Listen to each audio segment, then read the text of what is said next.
The next character is the shipman. The shipman is a weathered, rough-looking and highly skilled sailor from Dartmouth. जो Shipman है वह मौसम को मारा हुआ है, उसके जो चेहरा है वो खुरदरा हो गया है, वो खुरदरा दिखता है और वह बहुत ही अनुभवी कुशल नाविक है जो कि डार्टमाउथ से है. He wears a dagger around his neck. वह अपने गले में एक कटार पहनता है. And when he was on ship, he stole wine from the merchant whose goods he was transporting. और जब वह शिप पर था तो वह उस मर्चेंट की वाइन को चुराता है जिसका सामान वह ले जा रहा था. The shipman know all about navigation and the tides. जो शिपमैन है वह नौका संचालन को अच्छी तरीके से जानता है और ज्वार भाटा को भी अच्छी तरीके से जानता है. जो समुद्र में उठता है उस बारे में अच्छी तरीके से वो जानकारी रखता है. And his beard has been shaken from many tempest. और जो उसकी दाढ़ी है वह तूफानों के कारण हिल गई है. जो अगला कैरेक्टर है वो है the physician. The physician based his medical practice on principle of astronomy.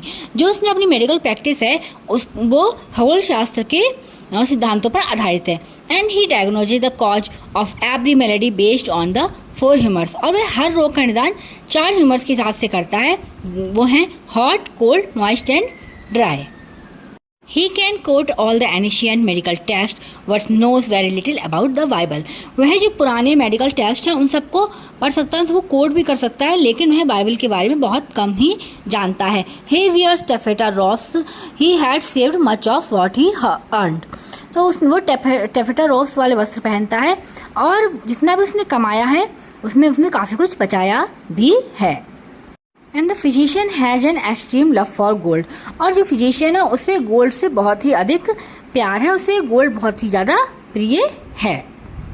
The physician के बाद जो कैरेक्टर आता है that is the wife of वाथ.